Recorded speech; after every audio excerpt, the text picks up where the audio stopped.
Well, you know the results by now, though not that long ago, and not quite as close as expected, but far from a landslide. But I think it's pretty good. President Barack Obama wins a second term and Mitt Romney loses, and Parliament is still divided. Congress Republican, Senate Democrat. Here to give his expert opinion from the US Studies Centre at the University of Sydney, David Weisbrot, Professor of Legal Policy. Hello, that was Good a mouthful evening, for me. Nice to be here. When I said that's good, I meant it was good that it was decisive. Though, I don't know. I mean, here we are so used to minority government and the problems that causes. I suppose the fact that you've got the Senate and the Congress, or is it good that it was decisive? It is good, and it's good that it wasn't too close. And George Bush won by 5 electoral votes in 2000. We could argue by 1 vote on the Supreme Court.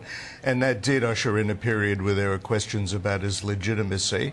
I think Obama's had a narrow but significant win in the popular vote and quite a substantial win in the electoral vote.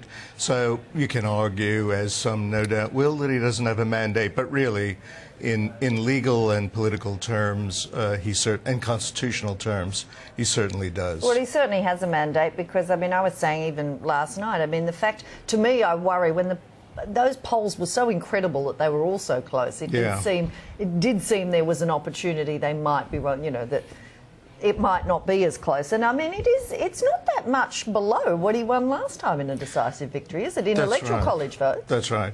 Well, at the moment, he's just shy. He got about 320 last time. He's about 303 at the moment. There are still some states to be called, so he could wind up about the same as last time, which is quite remarkable. Well, and it just throws all that babble that went on out the window, doesn't it, really? That's right. All the babble was mostly associated with the general national popular vote, and that's not how it works. But they did realise that, of course, it was the Electoral College. Let's drill down into both sides. Now, for the president, what's interesting, I mean, I see this as comparable with Bill Clinton. He lost in the congressional elections in 96, in 94, then in 96, comes back, had a stellar second term. Do you think, could that be the same for Barack Obama? He can't run again, so often in a second term they can do a lot more. Well, he'll be hoping, and Ronald Reagan as well, people forget now, but he had a fairly lackluster first term and by all accounts a spectacular second one that the Republicans have tried to mine ever since. Till Iran-Contra stopped him at the end, but up until then he was doing well. So, I mean, it is possible. What's going in his favor is that he won again. He's experienced. He's got a lot of debts to call in from people who won in Congress and the Senate, and he's got the bully pulpit of the presidency. It will really depend on whether the Republicans are willing to work across the aisle to make some important, hard decisions that need to be made. If they vote no on everything and stifle everything in the lower house, then it will be 4 more years of gridlock. Why would we imagine they'd change now that they're bitter and twisted as well? Well, it depends what lesson they draw out of this. The Tea Party Republicans running in this election did very badly. The people who were more in the center, including when Romney himself moved more to the center, did better. And so you hope the lesson they've learned is that an extremist party can't win the general election, and that numbers of people will be positioning themselves for the 2016 run. So we already saw Chris Christie become Obama's new best friend forever. He moved to the middle. He didn't attack Obama. He was very he looked like he was more positioning himself for 2016. Well, exactly. But he didn't do it the Tea Party way by heaping scorn on Obama. He did it by saying we can work together. So you're an optimist. Do you think they might get a wake-up call on this?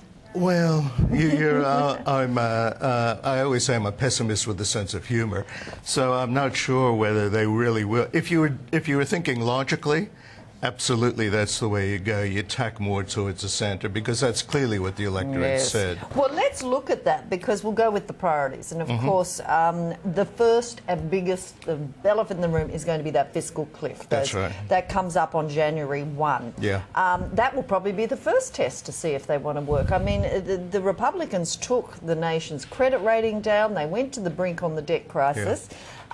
What do you think will happen this time? I mean, I keep hearing, that this time they probably will try and avoid such damage to the economy, but what have the Republicans got to lose? I hope so, and you've seen the markets in America actually go up with an Obama win. Normally the markets have been pro-Republican, but they've been pro-Republican because they see that party as the party of business.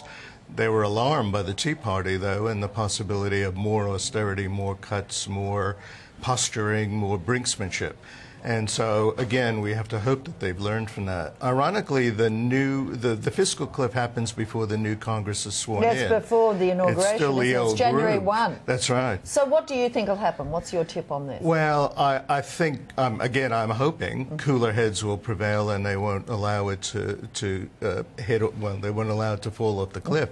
I think the terminology is right. It would really be a disaster for America and for the rest of the world. It's just pulling itself out of the wake of the GFC. Well, the estimate is if they let these tax cuts go and you have these draconian spending cuts at the same time, it could send the US back into a recession at a time when it was just starting to get out of it. So you would hope they would do everything to avoid it. That's right. And it costs a lot of favourite programs to somebody or other. It'll cut military spending, well, that's so right, so Republicans the Republicans won't like it.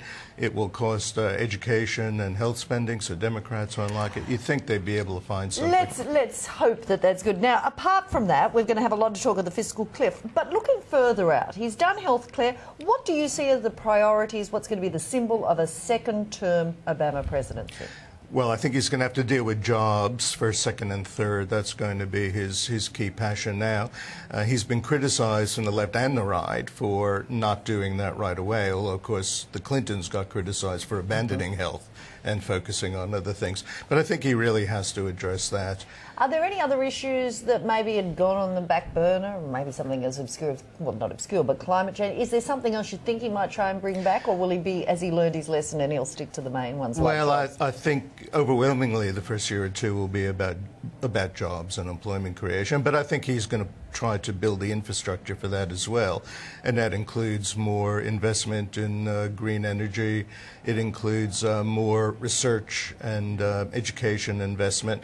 I think those are all things that played well in the electorate. If you looked at the polls and the exit polls, a lot of people had education and climate as the next issues. It was 60% employment, but then after that, those other issues bit pretty hard. Yeah, but they had healthcare last time, and then look at the debacle that turned into. But, yeah, he's got to sort that out too. It's not bedded down yet. You've made me feel good, at least for today. Thank you very much. My pleasure. Yes, I was out at the US Studies Centre today, so anyway, thank you very much for that. It was a good crowd. Yeah, thank you very much. I'm losing my microphone there somewhere. Hello.